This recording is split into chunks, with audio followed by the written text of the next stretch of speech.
Hello YouTube, this is Dakota from Bowtied Media, and today we've got a brand new installment of This Week in EDM, where we go over songs that came out this week in EDM. As always, there is a Spotify link down below for all of these songs.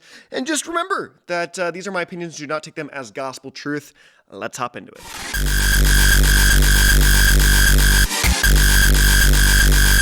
Starting us off in the trash category is, Timmy, Trumpet, GPF, and BAAP. I want to say BAAP. I'm sure I butchered that and said something bad there, but with TECHNO PIEPS. This thing is just ridiculously bad. Hands down the worst song of 2025 so far. The mixing is horrendous. It's not at all pleasing and is actively trying to give me tinnitus. This song should not exist.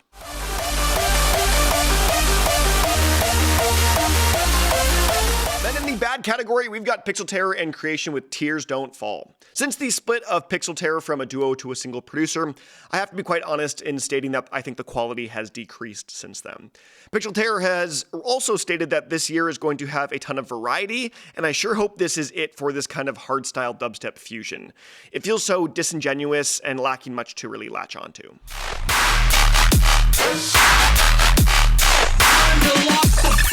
Then we got Subtronics and Wooli with Lock In. This is just one of those meme songs to me that just doesn't really work. It's a track that, again, to me, sounds like it was just made to kind of cash in on the modern trends, albeit not too egregiously with this one, but I think if the kind of lock-in parts are removed, it's still not a great dubstep tune.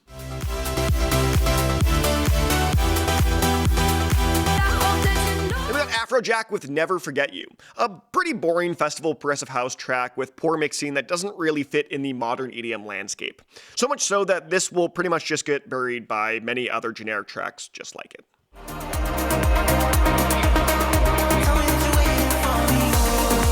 Then we got Monocule and Louis III with Waiting for Me.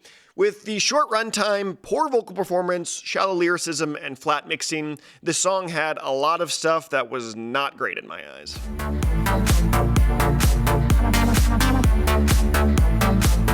Then moving into the meh category, we've got Vicetone and Linney with Opposites. I love that Vicetone has strayed away from their, quite frankly, terrible synth melodies as of late, in favor of a deeper melody. But that being said, this still isn't anything overly complex or super interesting, but definitely a trend in the right direction for Vicetone.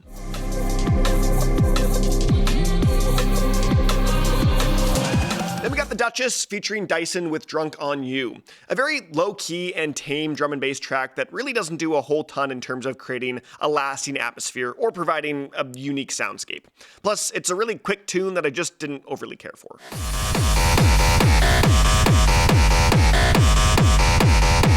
Then we've got the Gammer remix of My Life, originally by Aoki and David Guetta, featuring Swae and PNB Rock. Definitely a stronger version than the original, and I loved how Gammer kind of played with the kind of vocal chops leading into that first drop. He also was very clearly trying to hit a more kind of partier demographic of people with this remix, opting in for a more standard hardstyle mix, which to me just didn't land as much.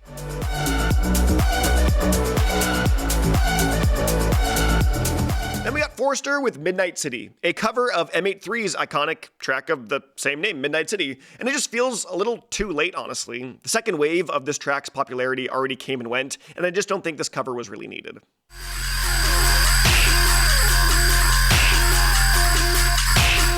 Then we got Dr. P and Flux Pavilion with I Love It.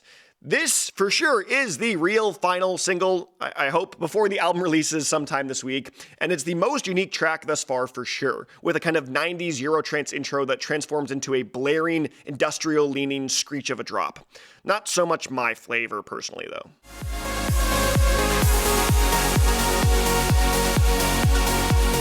Then we got Above and Beyond and Zoe Johnston with Quicksand, Don't Go. A nice, simplistic, progressive, and melodic house tune from Above and Beyond, but one that, ironically, doesn't really go above and beyond the industry norm.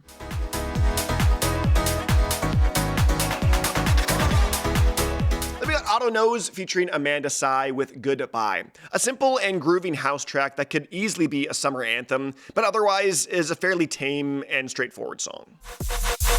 Come on! Then we got Tasaki with Turn Me Up Louder.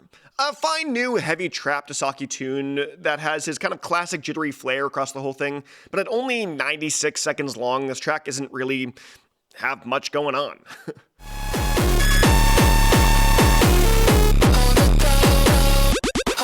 got Control Freak with Zilla, a full-sounding trap song with big beats and an intentionally rigid mix down.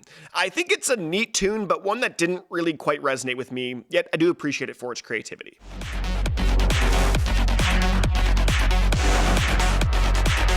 Then we got Mala and Apashe with No Escape. For how much of a fantastic collaboration this could have been, it was fairly underwhelming. The sound design and atmosphere is really intriguing and well produced, but the song just doesn't really do a whole ton with what it gave us.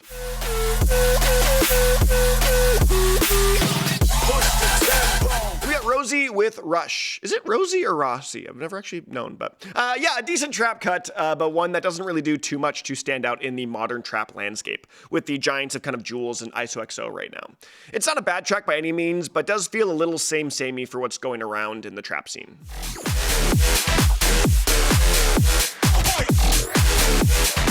Then heading into the good category, we've got Vyson with Knock. Another Vyson single on Champo that fits great within the ecosystem that the label has already established, and doesn't really reinvent the wheel and plays things fairly safe, but still sounds pretty solid.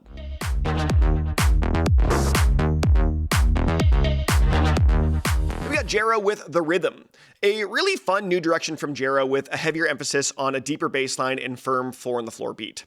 I would love to see Jero tackle some more of this specifically spin and deep style of track in the future.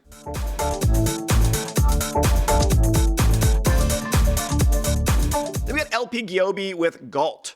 A really fascinating track, as this thing is a mixture of deep house, club music, and just straight up piano soloing. It's almost a weird melding of sounds, but I think the execution was smooth, and it worked well enough for me to want to revisit this thing a bunch.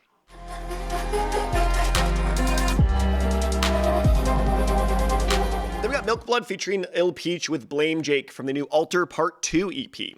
Probably my least favorite from this new Part 2 EP, but still a solid electropop cut with a real moody trap style to it.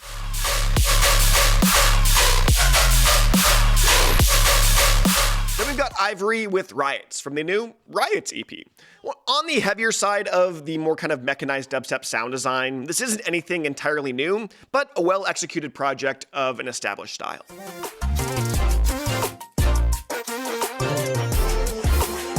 Then we've got the Complexive remix of Kooky Chant, originally by Glacier from the Kooky Chant remixes.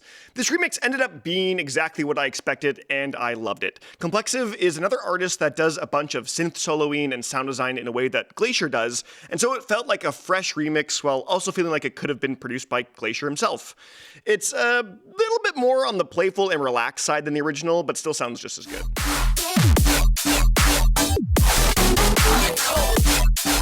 Then we got Tokyo Machine with Lock and Load. Explicitly dubstep Tokyo Machine isn't too common nowadays, and while I don't think it's his best genre, I still enjoy it a fair amount, if not for just the stylistic switch up as of late.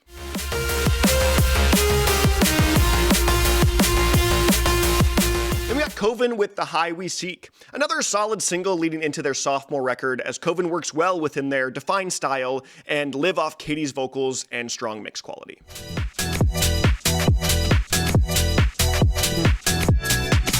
Then we got Camoufly with Formula, a solid new tune from Camoufly that works around a light atmosphere and bright garage instrumentation. It's fairly tame for Camoufly standards and kind of resides within his classic formula, but yeah, I don't think that's bad by any means.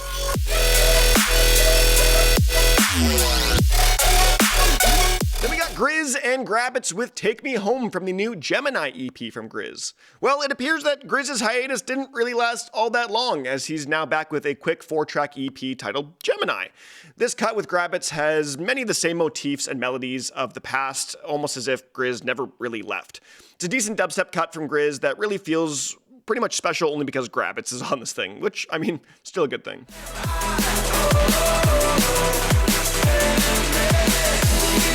Then we've got LZ7 featuring Billy Graham with The Send. I'll be right up front and say that this song is straight up Christian drum and bass, and as someone that both has a faith and works at a church, fun fact, this is actually being filmed in a church right now, I did love the song. That being said though, I still believe this is a good song otherwise that anyone could find some enjoyment from. I don't think it's too on the nose other than the vocal sample from famed evangelist Billy Graham, but even that sample isn't too Christianese, but maybe I'm too biased.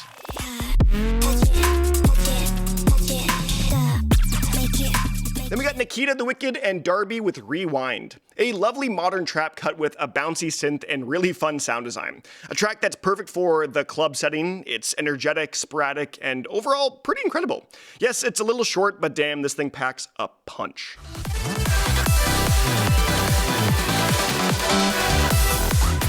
Then we've got, Andrew Bayer, Blastoise, Feed Me, Jason Ross, Kill the Noise, Last Hero, 7 Line, Starseed, and Trivecta featuring Sarah Hers with Pantheon 2. Yes, Ophelia has brought together the who's who of primarily melodic dubstep for a 10-artist mega collab that truly sounds great. 6 unique drops with 5 different genres, and I think they all did a great job of kind of balancing their own styles and sounds.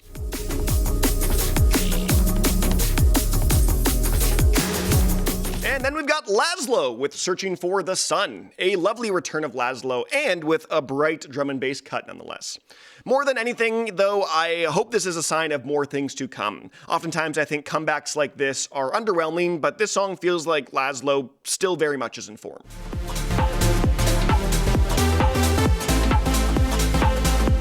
Then we got Kazuki and Direct with Be Real. Another solid garage tune from these two with firm snaps and an ever-present dense bass line that both transports me to a liminal space and 2015?